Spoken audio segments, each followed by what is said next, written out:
If you enjoy deep, emotional, and gripping stories, make sure to hit that subscribe button and support us with a like. Alright, let's begin. This time, you're not just hearing a story, you're hearing my story. My name is Elham. I don't even know how to begin. How do you tell a story so painful, so real, that even you start doubting it happened? It all started on a freezing winter afternoon. I had just come back from university, exhausted, bag over my shoulder, walking down the same quiet alley I always do. But something felt off. A weird feeling in my chest, like a warning, like something was about to happen. And then I saw him. That same Afghan guy who always stood by the corner, watching, not saying a word, just staring. There was something about the way he looked at me, dark, intense, like I wasn't just a girl passing by, like I was something he wanted to understand or control. But that night was different. He stepped toward me. At first, I thought maybe he just wanted to ask something. But as he got closer, every cell in my body screamed, danger. I'm not gonna go into the details. I don't want to reopen wounds that barely started to heal. Just know this, that night, I broke. But I didn't disappear. I cried, screamed, begged, and somehow made it home. But I wasn't the same girl anymore. When I looked in the mirror, I didn't see Elham. I saw a shadow, a hollow version of myself. My parents, they didn't know what happened. I lied.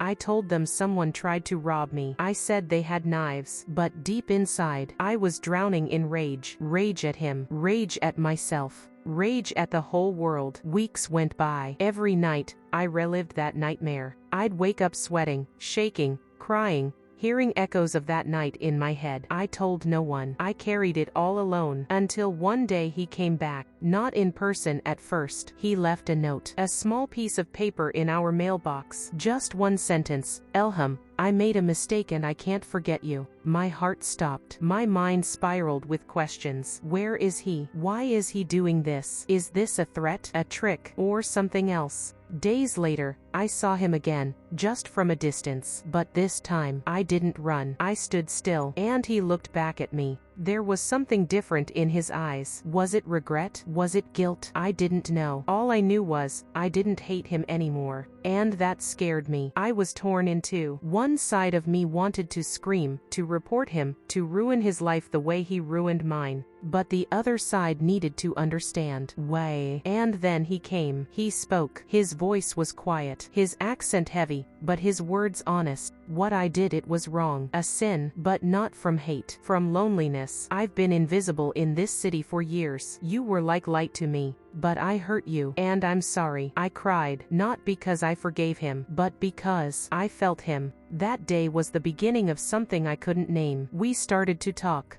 Messages, late night calls. He started telling me about his life, a life full of shadows, pain, loss, and somehow, I started to listen. Everything moved slowly after that. He didn't chase me, didn't push, just left little pieces of himself behind. Letters, short ones, broken sentences, words that barely held together but somehow made sense. Each one felt like a puzzle, a small glimpse into a soul I never thought I'd want to understand. I remember one letter clearly. I'll never forget it. Elham, I don't know how to say sorry. I hurt you, but I've been hurting too. Since I was 9, the day I watched my brother get stabbed to death in the street. I never felt alive after that. I came to Iran to survive. But here, I've lived like a ghost. And when I saw you, you reminded me of my sister. You felt like hope, but I ruined it. I cried all night reading that. Not just for myself, but for him. For a man who was both the monster and the broken boy. How do you hold those two truths at once? How can someone be both the wound and the one who bleeds? I was so confused. One part of me wanted to scream, you don't deserve peace. But another part missed him. And when you start missing the person who broke you,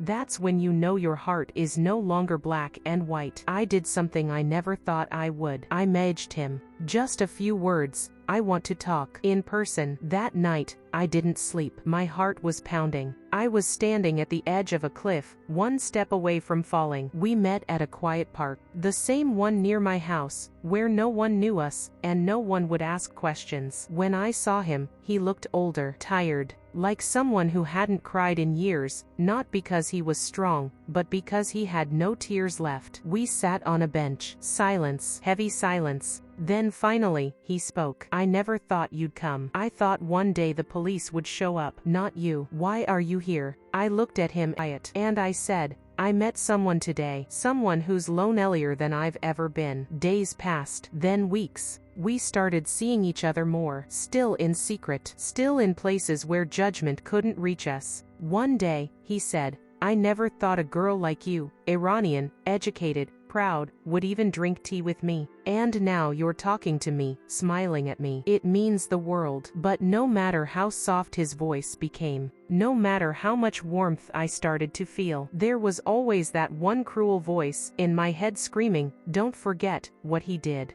Don't forget that night. It was late. We were walking side by side, not touching, not speaking much, just silence. But not the awkward kind, the kind where two hearts are loud enough. Then suddenly, he stopped. His voice broke. Elham, I think I'm falling in love with you. And that's the worst thing that could happen to me. Because either you'll leave, or they'll take me away. I couldn't breathe. My heart was pounding. Was I really in love with him too? Could I fall for someone who once broke me? That night, I didn't sleep. In my dreams, I saw him crying, reaching out his hand to me, saying one word, stay. I woke up sobbing. It was real now. This wasn't just a strange connection. This was love. Complicated, messy, impossible. The next day, I called him. Meet me, I said. Same park, please. When he arrived, he looked pale. I was going to tell you goodbye, he said. I got a job offer in Mashhad. I thought maybe it's better if I disappear. I said just one word, no. He froze. Then I whispered, I can't be without you. He didn't speak,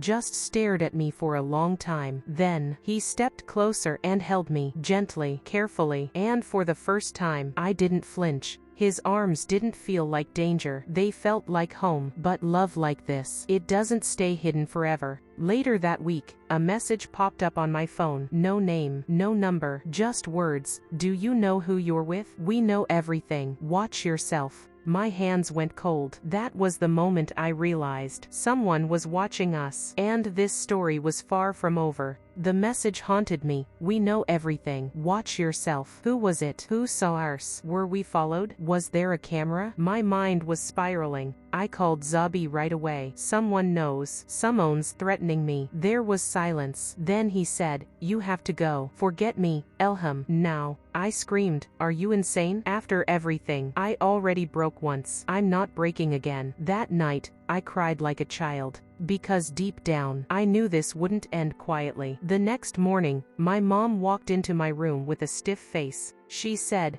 Elham, someone called your father. They said you're seeing an Afghan boy. Is that true? My heart dropped. I tried to speak, to explain. Mom, it's not what you think. But she cut me off. My dad stormed in. You've shamed this family. If people find out, I won't be able to show my face in this neighborhood again. They took my phone. They yelled. They said if I ever saw him again, I was no longer their daughter. But how could I walk away? When you hate someone and then start to love them, that kind of love isn't normal. It's deep. It's raw. It doesn't let go. That night, I snuck out. I went to the same park. He was already there. His eyes were red. I sat beside him. He took my hand. Tell me it's over. Say the words. Free me. I whispered, no, I'm with you. Even if the world turns against us. He smiled, but behind that smile was a sadness I couldn't reach. He said, you know why I love you? Because you were the first person to fear me, and then see me. When I got home the next day, the front door was open. Two unfamiliar men sat in our living room. One of them stood up and asked, are you Elham Sharafi? We need to ask you some questions. It's about a man named Zabihullah. My hands went ice cold. My mom's eyes were full of tears. She whispered, I told you, Elham, I told you this boy would destroy us. They were officers, one from immigration, one from security. They sat across from me and began,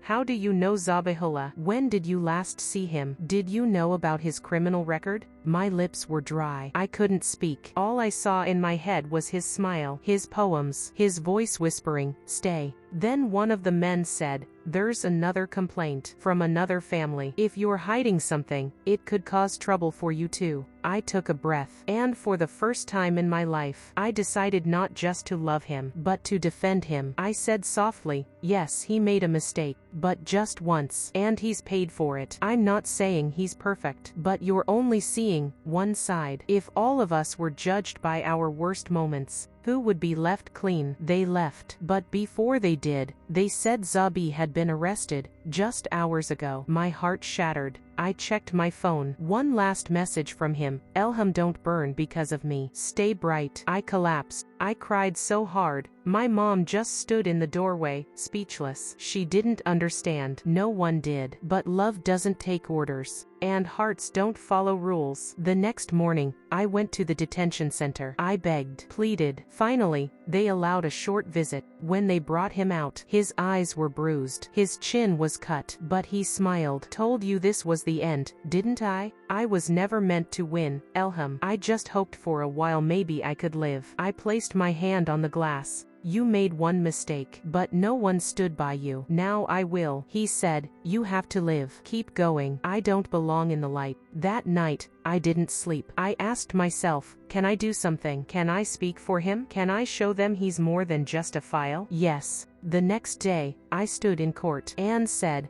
"I'm that girl, the one he hurt. But now, I'm also his witness, not to erase the past, but to show who he's become." And that's when everything changed. The courtroom was cold. Not just the air, the eyes, the silence, the weight of judgment. The judge looked at me. "Ms. Elham Sharafi, you admit to being the victim, and now you speak for the defendant." Way. I looked down, then straight ahead. Because the truth isn't just that one night. The truth is, a broken man hurt a broken girl. But afterward he rebuilt himself. And in doing so, I rebuilt too. There was a quiet murmur in the room. The judge called for order. "I'm not asking you to forget his crime. I'm asking you to look at the man he's become." Across the room, I saw him, Zabi, handcuffed, but free in his eyes. The verdict came a few days later, guilty, but with reduced sentencing. Instead of prison, he was assigned to community service, counseling, therapy, a second chance. When I heard it, I cried, not because we'd won, but because it wasn't the end. It was a pause, a breath, a maybe. That night, he called me from a public phone. He said, "You saved me, Elham. Now I have to save myself, not just for you,